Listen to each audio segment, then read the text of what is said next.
calling all hardscapers, landscapers, and outdoor living pros. This is your host, Joshua Gillow.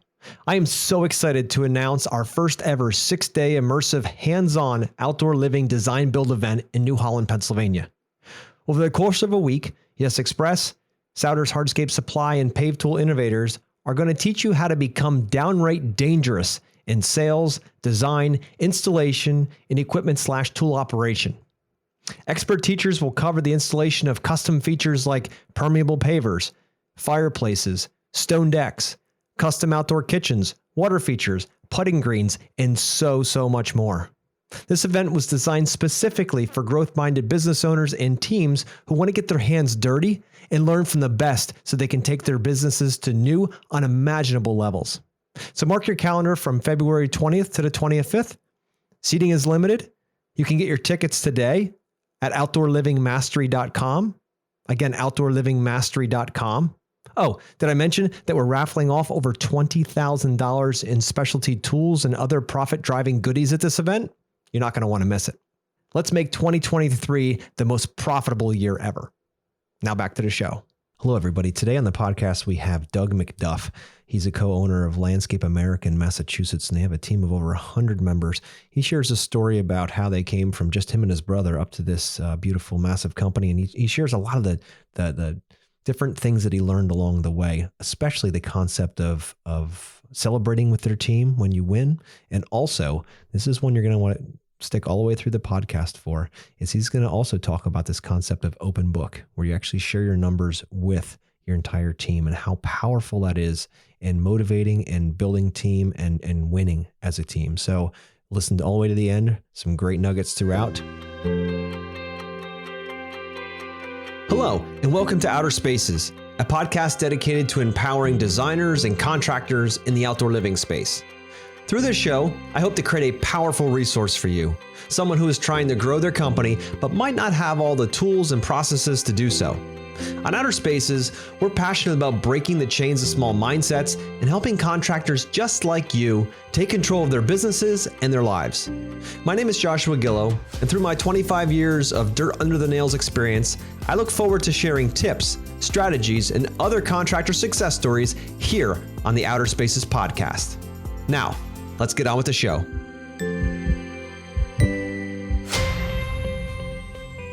Hello, and welcome back to Outer Spaces podcast. This is your host, Joshua Gillow, on this beautiful Wednesday. Today, we have an incredible guest on. He's got quite a business up there in Massachusetts. He has the co-owner of Landscape America, and they have over 100 team members that are on their team. And you know what? I really wanted to have Doug on today to talk a bit about how he's helped build teams and how he's continuing to do that, even in the post-COVID era now, when most people are having a hard time finding help throughout COVID. And now, you know, post-COVID, with the way the economy is changing, I want to find out what his secrets are in order to keep his team robust and to keep it, quality A players and all that good stuff. So Doug McDuff, welcome to the show. Thanks, Josh. Happy to be here. Man, so I was looking through your notes before we get started here. I was looking through your notes, and I see that you were a snowmobiler. So tell me a little bit. You're in Massachusetts, so where do you love to go? Yeah, I love snowmobiling. That's the one thing that I would choose to do outside of work. I've always snowmobiled in Maine, mostly northern Maine, Millinocket, Jackman, Rangeley. Got my kids into it, so they've got sleds. My wife rides a little bit when she can. So yeah, I've got a few buddies that usually we do 1 or 2 weekends a year up there, and that's like my favorite thing, is just to get up there and ride and rip up the trails and go see some cool spots that you can't get to unless you're on a snowmobile. So it's ton of fun. Yeah, and for those who haven't snowmobiled yet, there's nothing like the adrenaline you get when you crank on that throttle, especially if you got a good hard pack. Man, there's so much thrust in that. It's incredible. I grew up on snowmobiles, and it's probably about 4 or 5 years ago I sold my last one after I blew the motor out of it. And we used to go to Tug Hill and up to Old Forge, and we'd ride a lot, and even locally around here in Pennsylvania. But I grew up on those things. I love those machines. They're incredible. It's like our freedom. We didn't have cars, my brother and I, when we were real young. So we had snowmobiles. We'd go to our friends' houses. We'd get, those little laundry containers you get when you get like soap in, the regular 1 gallon jugs or whatever. And I know this isn't really smart, but we weren't all that smart when we were younger. So we would take those, clean them out good, fill it full of mixed fuel because it's 2-cycle, fill it full of mixed fuel. And we'd watch and see if it would, bust the bottle because some of that stuff would react and destroy the bottle, but it didn't in certain brands. So then we put them inside because we could only go so far with the small gas tanks in those old snowmobiles. And then we could fill up and we can go further. And I don't know, it was a lot of fun, but I love snowmobiling. It's a lot of fun. Yeah, that's awesome. We got to find excuses to get out and ride. And Absolutely. Cool thing I'm doing in another maybe 4 weeks or so is I found out a couple of my clients ride. And so it's like a little quote unquote work trip up there to do some snowmobiling with some clients. So I'm psyched to do that. So and you can write that one off too. Yeah. I love it, dude. Yeah. I mean, it's so important to have hobbies outside of work, things that bring you joy, especially if nature's in your heart. And there's, snowmobiling is such a beautiful way. Some of the most incredible scenery I've ever seen is on the back of a snowmobile. And it's just, you can't get there otherwise. That's the cool part. No. You see it fresh right after a snow or during. It's just so much fun. But anyway, I didn't bring you on to talk about snowmobiling, but that's definitely something that's near and dear. So Doug, tell us a little bit about how you got started in this industry, where you come from, and then how you eventually end up, co-owning this large company.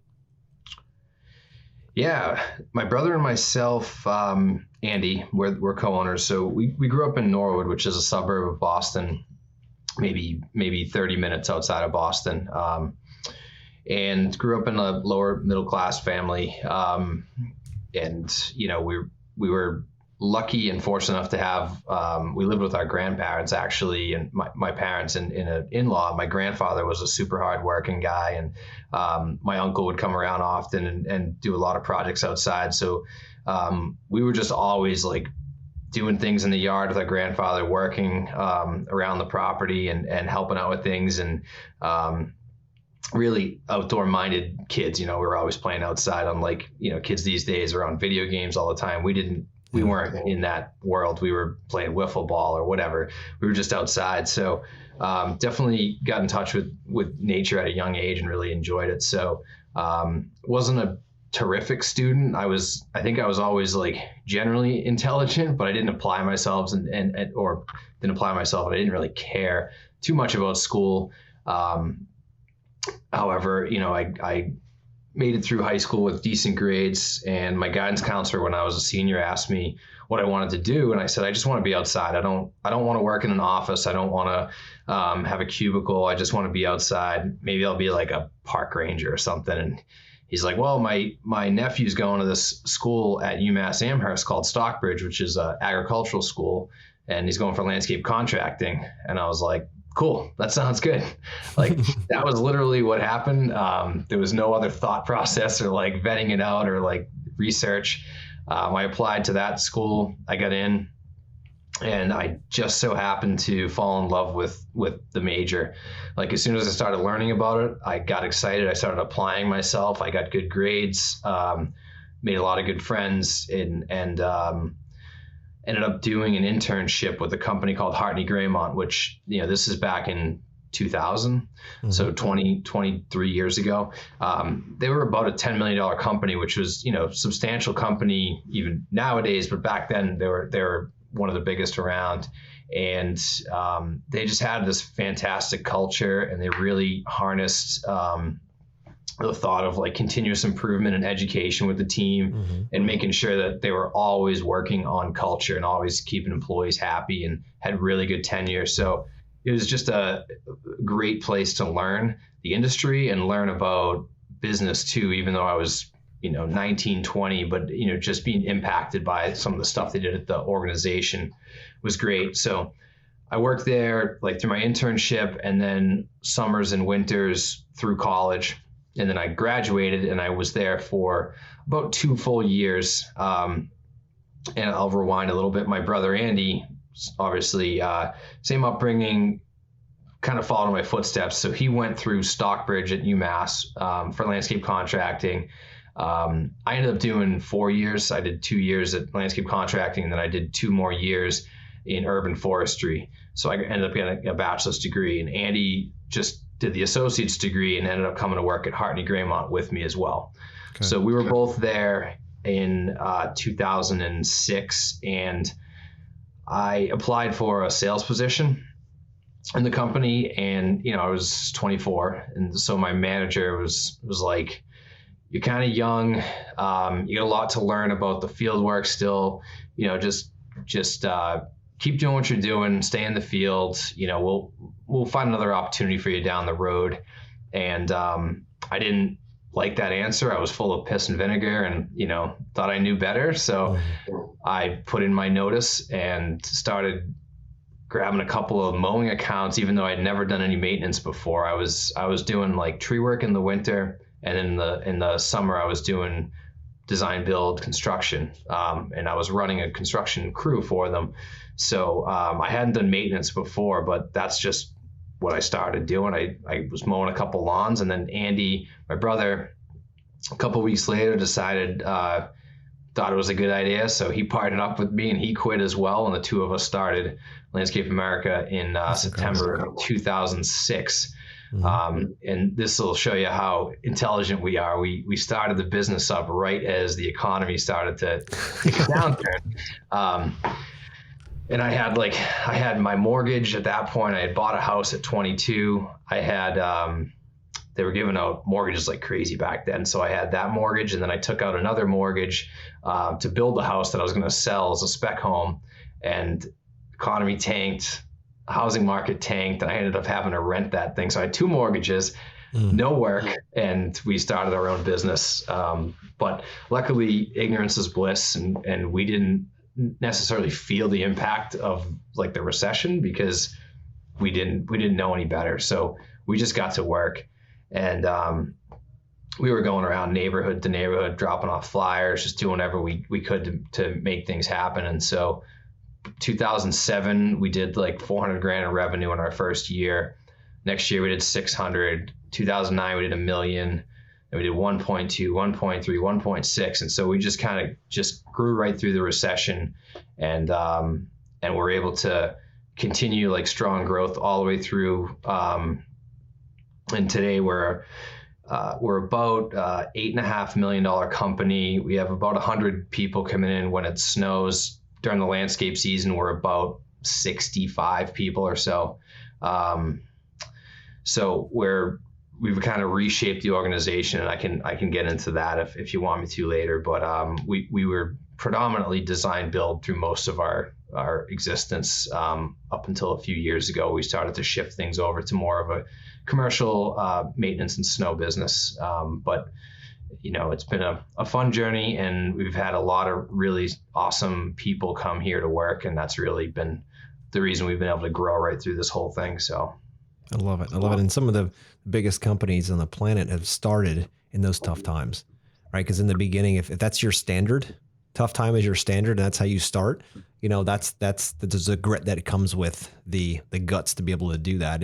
My bigger fear is a lot of people that started their businesses in the COVID times in our industry, where there's just so much and everybody's just saying yes to everything, that as things are shifting, the winds are shifting now, it's going to be a very different time.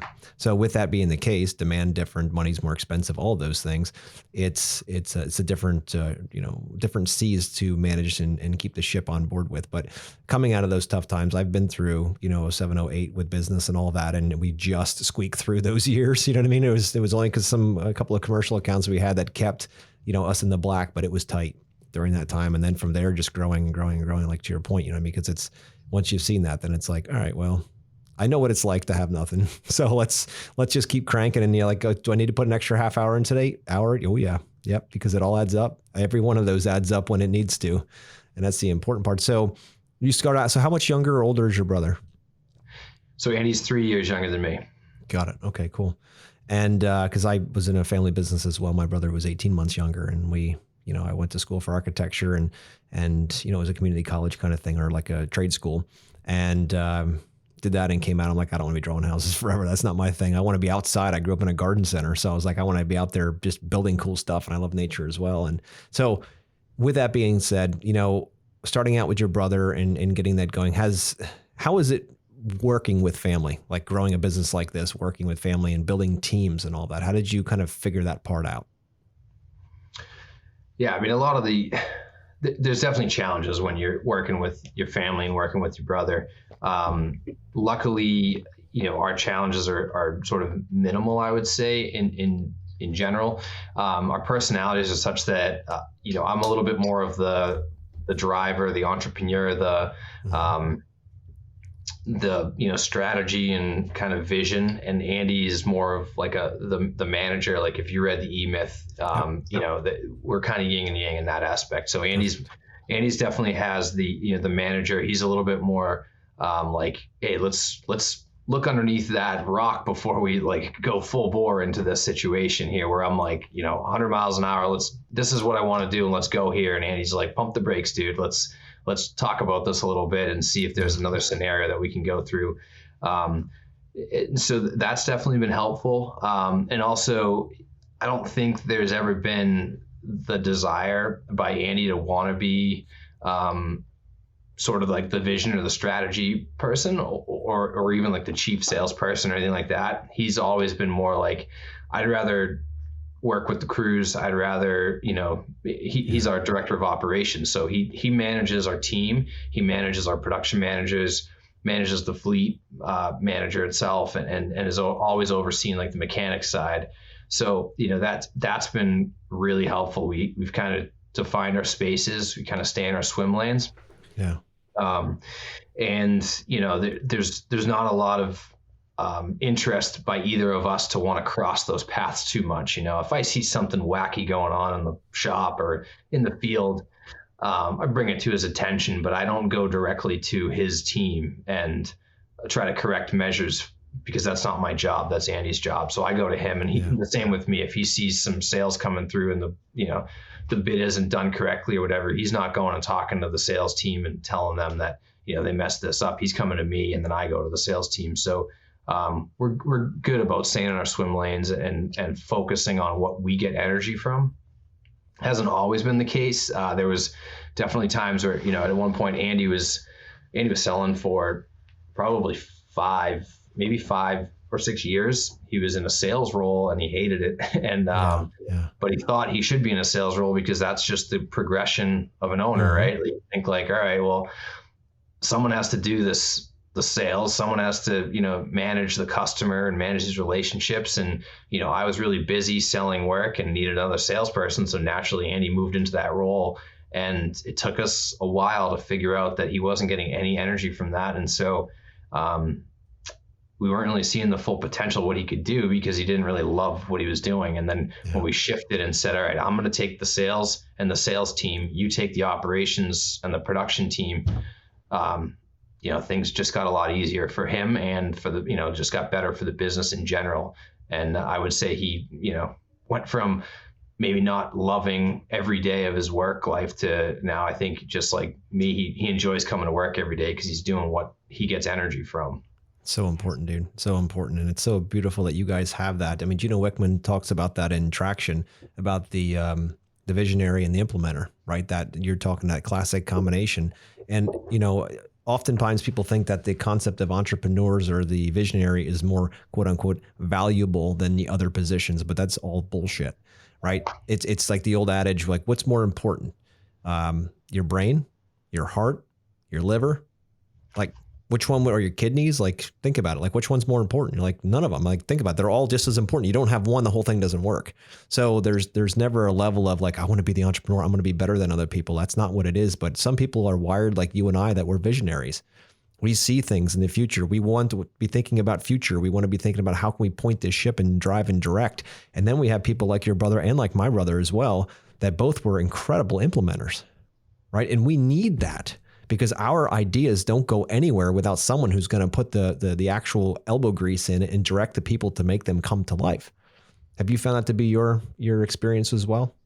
Yeah, 100%. And, there's certain times of the year where, as a visionary or strategy person, or even from, a sales perspective, like, I need to be on my game all the time and doing what I need to do. And maybe at that time, Andy's not is, he's not having to do like all of that work all the time, because he's really just on the sort of the maintenance of the business at that point. But then, like, we flip to, for instance, now like snow season, right? So if we get a snowstorm, Andy is like all in 100 miles an hour. He's diving into the snow, and I don't have a snow roll. So it's like, and you have to appreciate what each one of you is bringing to the table, because he knows when I'm, when we're selling snow, we're selling maintenance work, we're selling enhancements, whatever, he knows that during those seasons, I'm working a ton and getting stuff done. But when it comes to the snow side of things,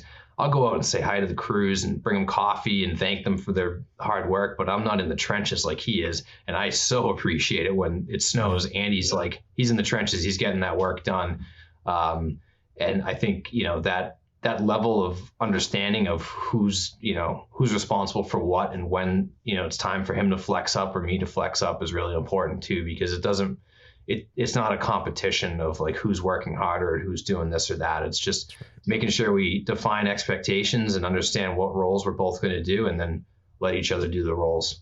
I love it. I love it, dude. I mean, obviously you guys know what you're doing. You're doing incredible. So it's really good. And, you mentioned E-Myth earlier. That was one of my first business books that I read so many years ago. Me too. But the way that Gerber, the way he unpacks this, and I think it was Sarah's cookie shop or something, like, or bakery that they break apart. And like, if you can't systemize everything that anybody could come in and do it, then you don't own a business. You own your job. And I'm like, oh, that was a gut punch. I was like, oh crap, I guess I own a job then. And then once you start realizing, holy crap, maybe I don't have to be great at everything. Maybe there's others out there that are far better at these things than I am. And why not give them the opportunity to come and shine? Right. So I'd love to get into team building and how you guys do it. I'm sure everybody does it a little differently. Do you have a certain strategy, or when it comes to hiring, what are you looking for? How do you keep your team, and trim off the ones that aren't there? Like, how do you manage the whole team building side of things?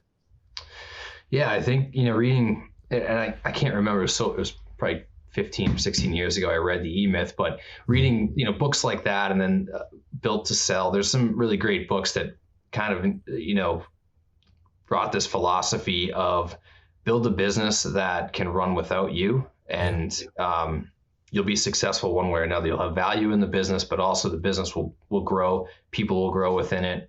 So that's always been sort of our philosophy or mantra. And we think about those things when we're hiring new people, because I don't want to be like, I'm the director of sales, but I don't want to be the director of sales for the rest of the eternity of Landscape America. Like, that's not my goal, is to just be in this position. I want to hire someone else to be able to do this job for me.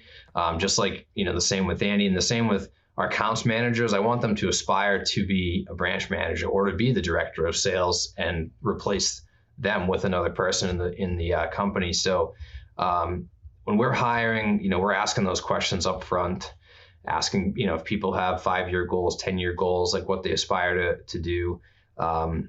We have quarterly check-ins with all of our team members, and those are some of the things that we talk about in those meetings as well. We set goals for, the next quarter. We set goals for the next year. And what we're always trying to do is just build bench strength, so that if someone were to leave or if someone were to be promoted, there's the next man up or the next woman up that they can just jump right into that role. And so it's really about creating, continuous improvement amongst the team at all times, through training, through education opportunities, bringing them to conferences and seminars and having them watch webinars and focus on state association dinners and national association conferences and so forth, and then creating training programs that they can follow or participate in to help them get to the next level. So, probably 4 years ago now, maybe 5 years ago, we finally sat down and which I felt like it was late for us to do this, but we sat down and validated our core values. And I say validated because I think like core values exist in every business. It's just about, making sure you validate them and say like, hey, these are our core values. This is how we live. This is what we do on a day-to-day basis. And then promoting that within your organization. And so we did that probably maybe 2018 or so, 2017.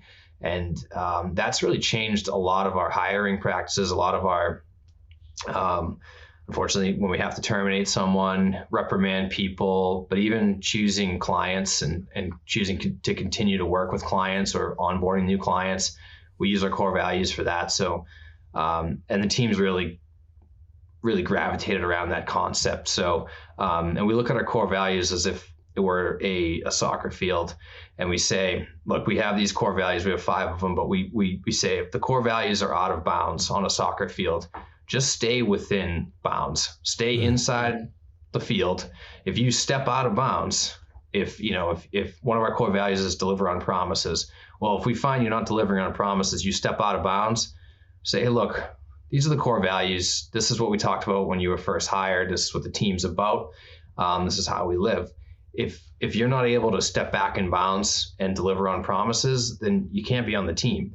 But all you have to do is step back in bounds, and we're good. Just stay in bounds. And so, so we use those core values in dealing with clients too. If we feel like a client is pushing our team members' buttons in the wrong way, or they're not, stay focused and grow is another one. If they're not helping us grow, if they're using us for like a one-time project and we know they're going to go a different direction, or they're beating us up during snow and we know they're going to, not work with us for the landscape season, we're going to part ways with that client because they don't align with the core values. So I bring that up because our team has really, again, got a lot of energy from having core values established, and the fact that we stick by them, we use them, and they use them on a day-to-day basis. And so I think that's helped some of that glue, some of that connectivity with the team.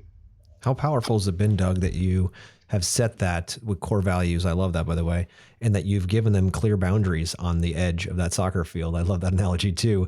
But when they have a customer that pushes, like you said, the wrong way, how powerful it is for your team to be able to let that customer go, or you to let them go, or however it works for you. How powerful is it for you, for your team, to see that you won't put up with that you just won't work with clients that have less standard than you?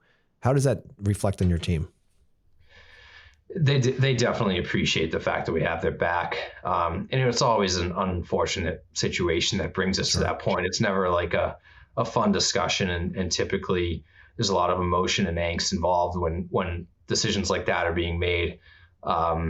So, it comes to a head at some point, and it's the aftermath when you hear from the team member. They're like, thank you for just having my back and for doing the right thing for us. That, that was causing me so much stress and anxiety, and, the customer just wasn't aligned with what we were doing here. And so in the end, it just kind of makes sense. It's not an easy process, but you definitely build strong trust and rapport with your team members, just letting them know like, hey, you're super important here. And I want to make sure that not only, are you effective as a team member, but you have to, be able to come here to work and not be full of stress and anxiety because this customer is driving you nuts. It's not fair to you. It's not fair to the rest of your team. It's not fair to your family to go home stressed out about a customer. So it just doesn't align with us. And so it's not an easy decision to part ways with a customer, but again, like afterwards, I think the feeling of relief and the knowing that we have our team members back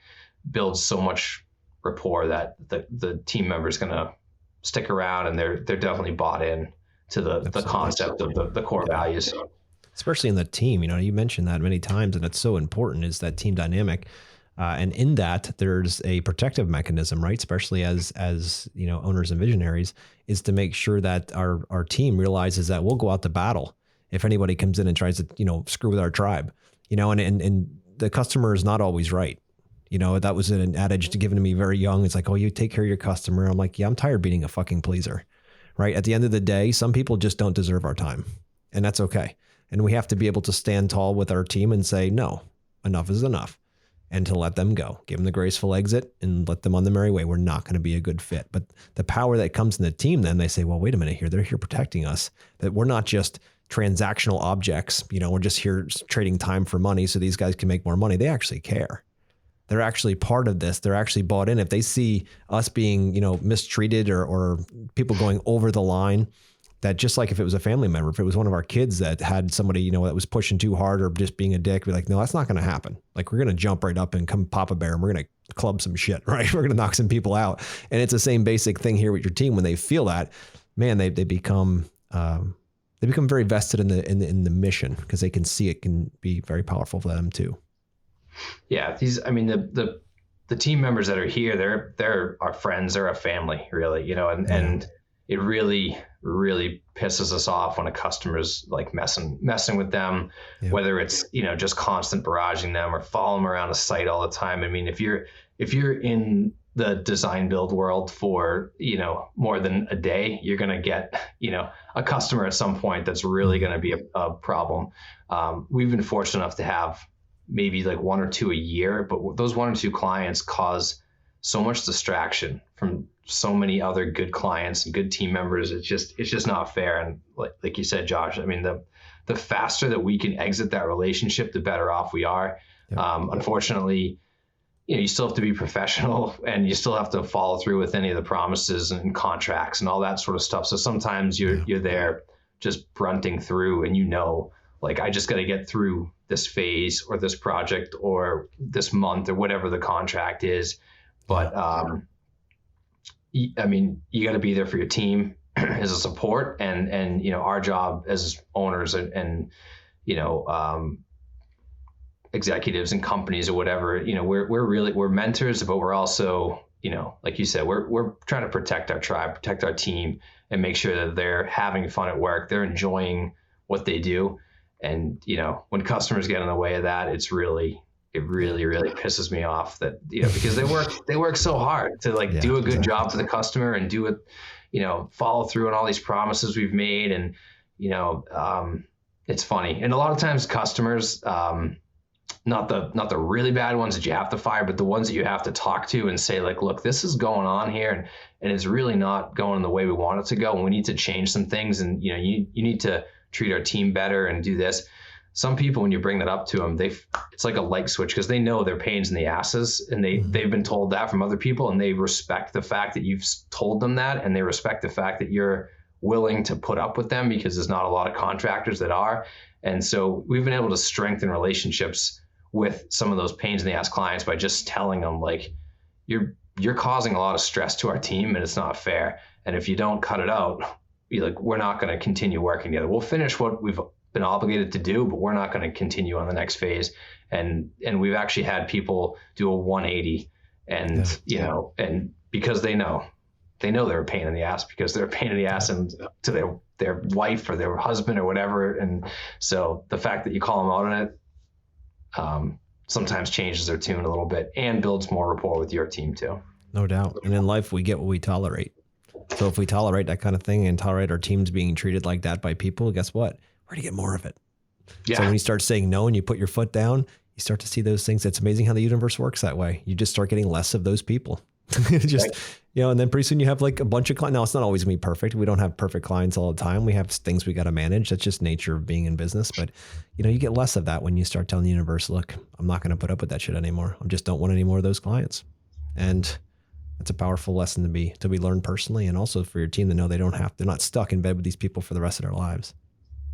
Yeah. When I'm reviewing quotes actually on the residential side, it's not as much of an issue on the commercial side, because you're not working at people's homes, right? You're at their business. So they're not as passionate and so forth about the work. But when we do residential stuff, the first question I ask my sales team before I approve an estimate, I just ask them, are they nice? Are they nice people? Yeah. And, if I get I think so, I think they're okay, I'm like, it's probably not a good fit. Like, let's move in a different direction.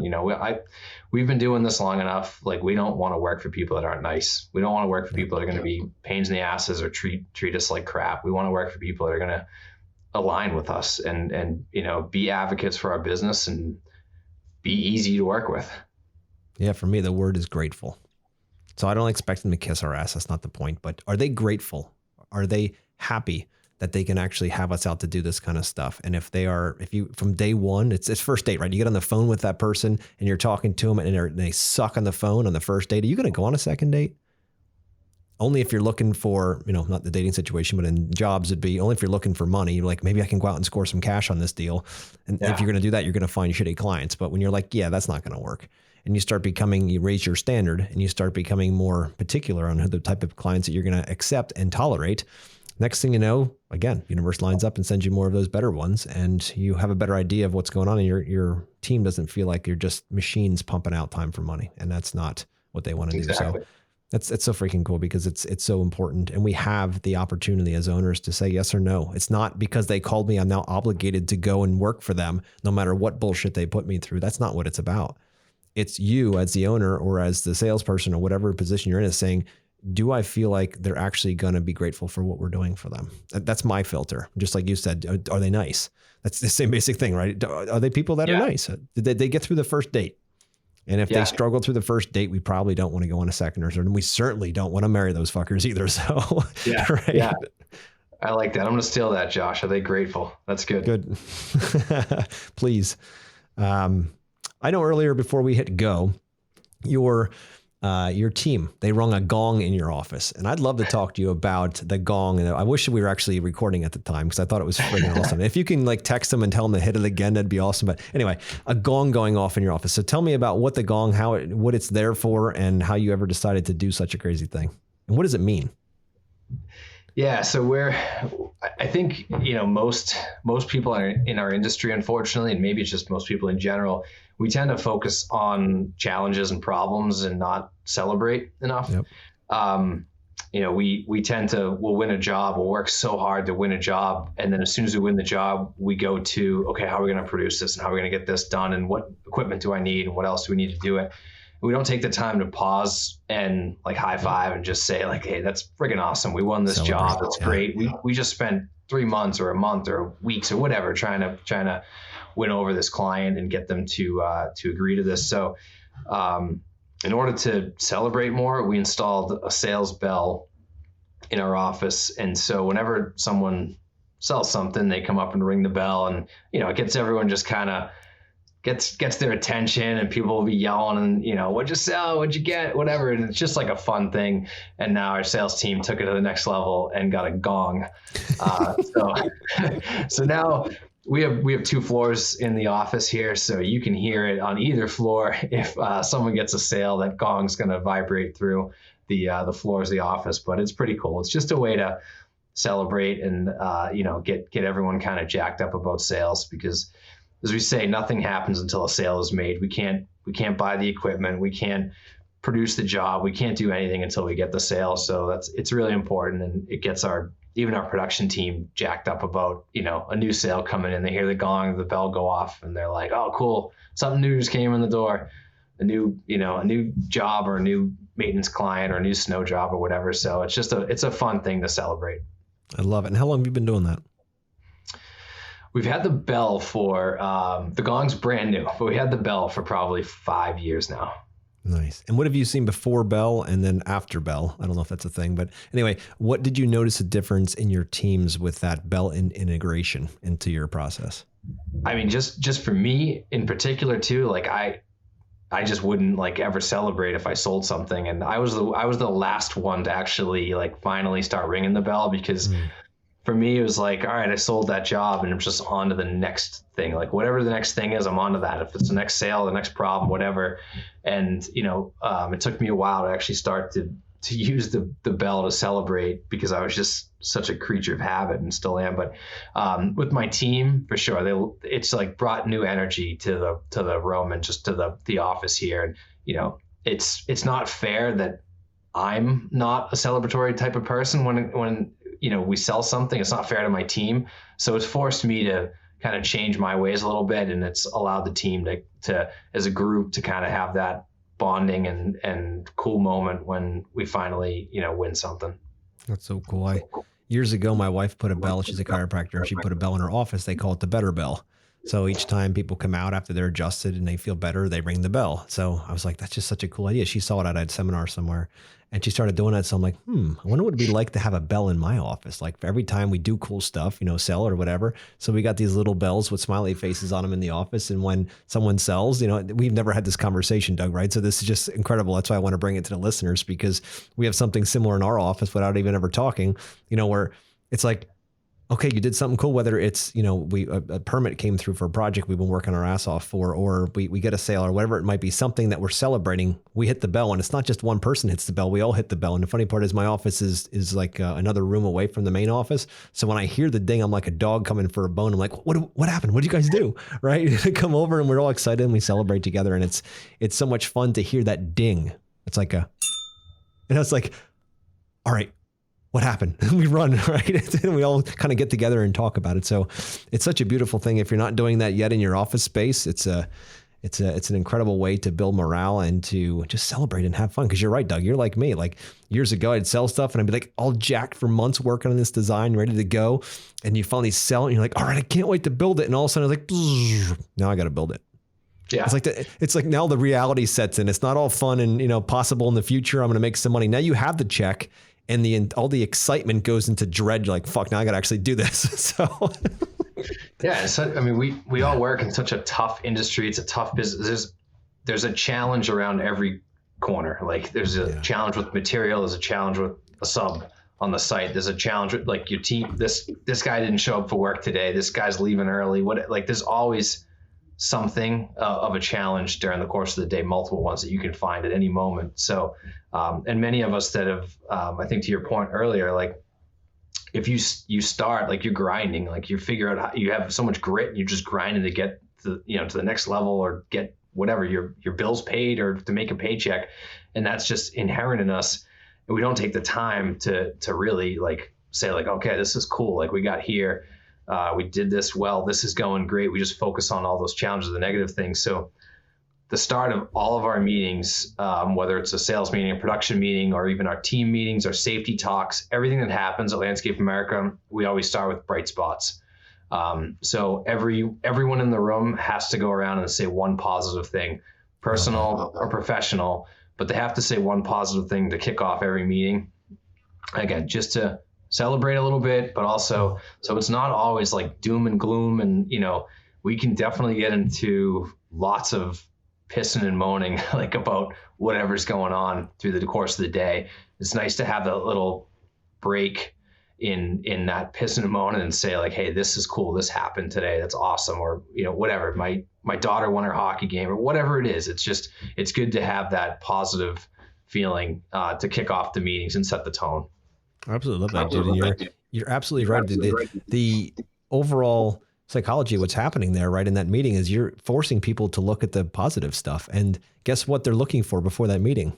More positive stuff. Because you can find shit everywhere. You can find great stuff everywhere. It depends on how you're focusing your mind. So to do that as a team, that is incredible, dude. It's such a beautiful way to keep everyone more in a positive state. That's so good. Yeah.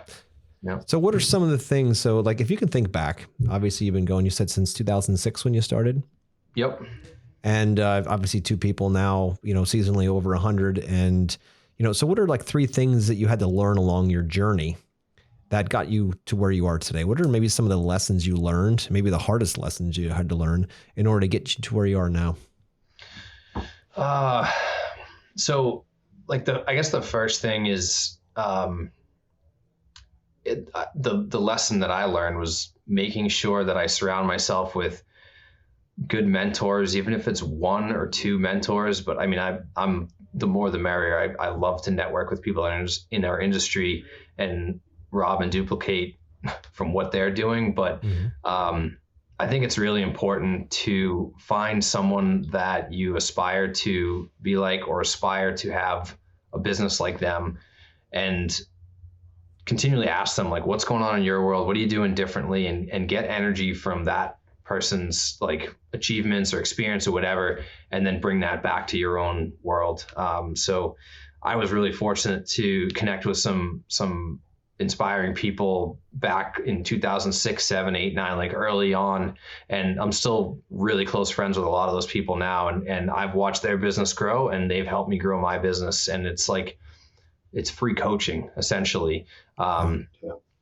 So that's like number 1 for me is if you're a business owner or even in a management position, find a mentor, find a coach, find someone, a friend that you can bounce ideas off of, that you can learn from, and that you can see what they have going on in their world, and then rob and duplicate some of those cool things and bring it to your world. It's just going to speed up the evolution of your business and your professional career. Second, I would say join associations. NALP, the National Association of Landscape Professionals, has been probably like one of the biggest reasons why we've been remotely successful in this industry is just going to those conferences, again, networking with people, learning from the speakers and coaches and using the resources that they have available. And it's cool because you get to travel and see different parts of the country and so forth, which Andy and myself never went on planes until we were like 20 something years old. Like we didn't travel anywhere. So it's been fun for that aspect too. State associations, like we have the Massachusetts Association of Landscape Professionals, MLP, and it's more local, probably less sharing of financials maybe with some of the people locally, although we're an open book, so I share whatever I can with whoever asks. But there's probably a little bit less sharing that goes on just because we're somewhat competitive with each other being regional. Whereas the National Association, you can ask anyone, you could ask people their revenue like the first time you meet them and they'll tell you. So just a lot of good sharing goes along with the association. So I would recommend getting involved in those and using the resources that are available from those to help you grow. And then I would say like a third for us is we started practicing open book management back in 2018. So the philosophy is that business is a team sport, and with every set of hands, you get a free brain. So if you have 50 people on your team or 5 people on your team, giving them the resources and the opportunity to be engaged and to be a thought partner in the business is going to just help propel you to the next level. So we share with our team on a weekly basis our financials, like revenue, cost of goods, gross profit. Everything gets shared with the team so they see exactly how we're doing week over week. And then we talk about messaging around what's contributed to a good week or bad week, a good job or a bad job. And it's really about the discussions that come about because of those numbers. It's not necessarily the numbers that are important. It's really like, how did we get there? Or how did we not get there? Like, how did, this job went bad. This job ran over hours because we missed the bid or because the skid steer broke down. And that job, because we went over hours, it cost the company X amount of money and more labor and detracted from our gross profit goal of X. And so what do we do next time to fix that and so forth? So those are the discussions that happen from open book, and the team members will, they'll know if they back over a cutoff saw or a backpack blower by accident on the job site. They know they have to talk about it. And we're going to talk about it in our open book meeting, and we're going to say, hey, that $600 backpack blower is coming right off of gross profit. What could we have done differently to prevent that from happening? And on the flip side, we crush a job, we do awesome on it.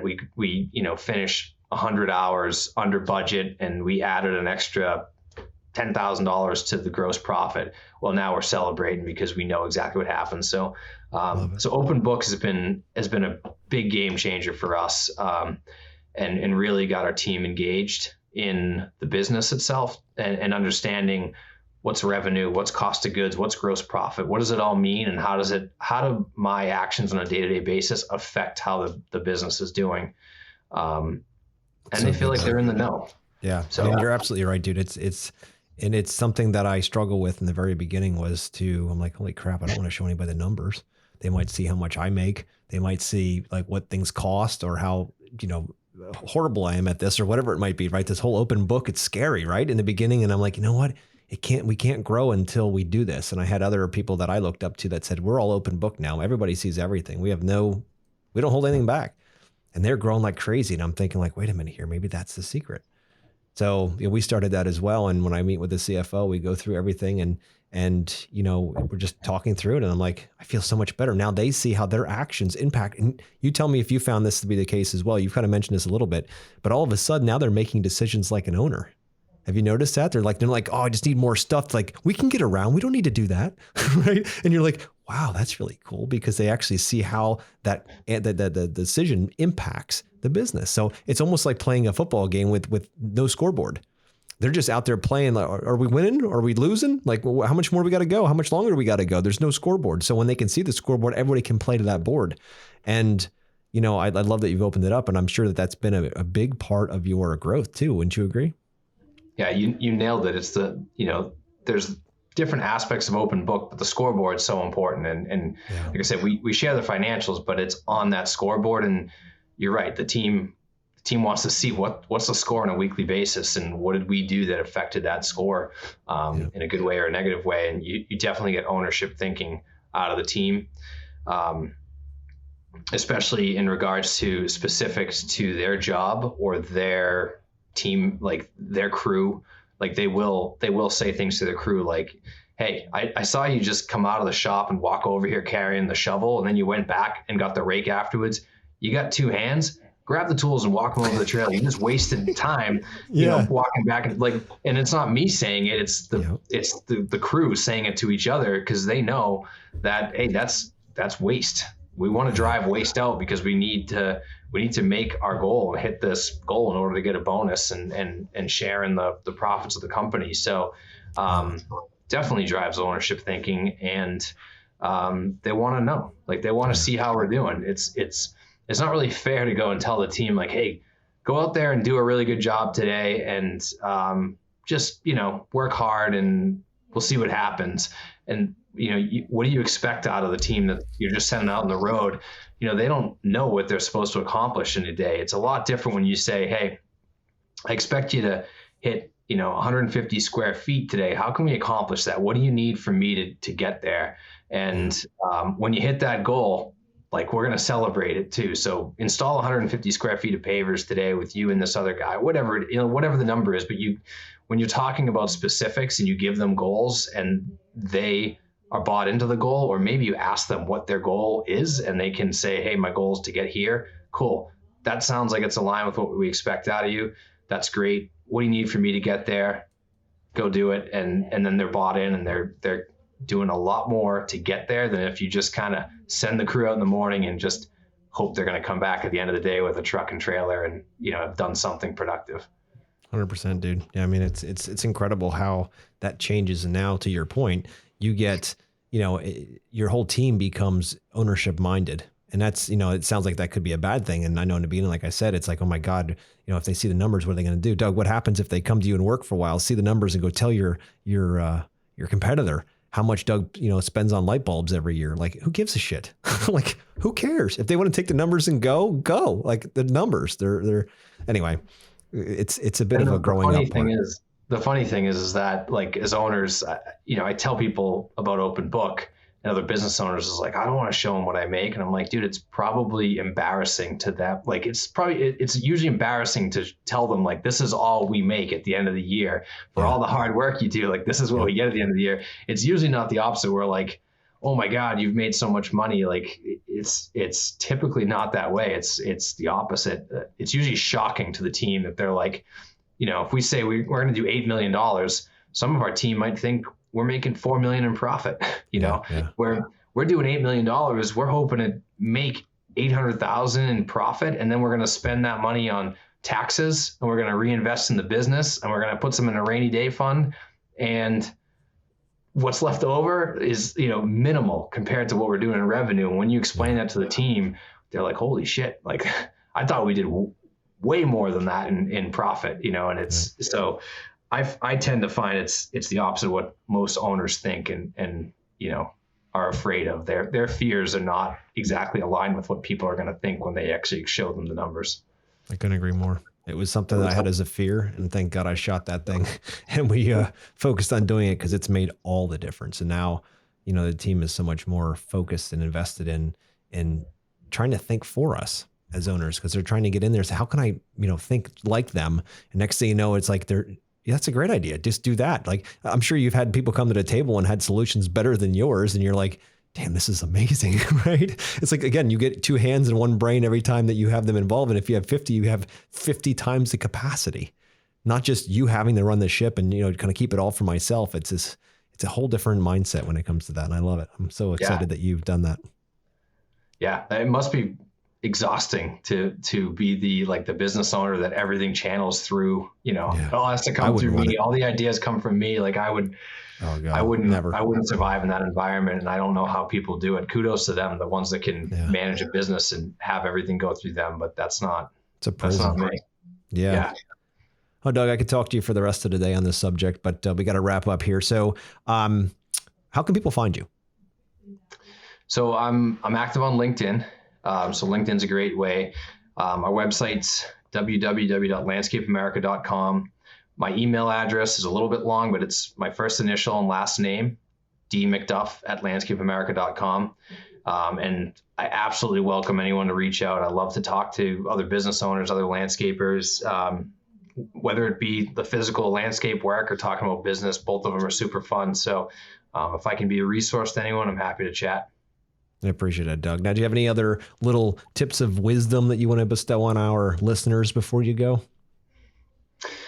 I would just say, I think we're in for a little bit of a downturn in the economy right now. Not to say that things are going to get really bad, but I would say if you can stash as much work for quarters 3 and 4 this year as you possibly can, I'd get your selling hat on in the spring here and sell a bunch of work. I think quarters 1 and 2 are going to be good, but we might see a little bit of a slowdown. So stash as much work as you can for the last 2 quarters of the year.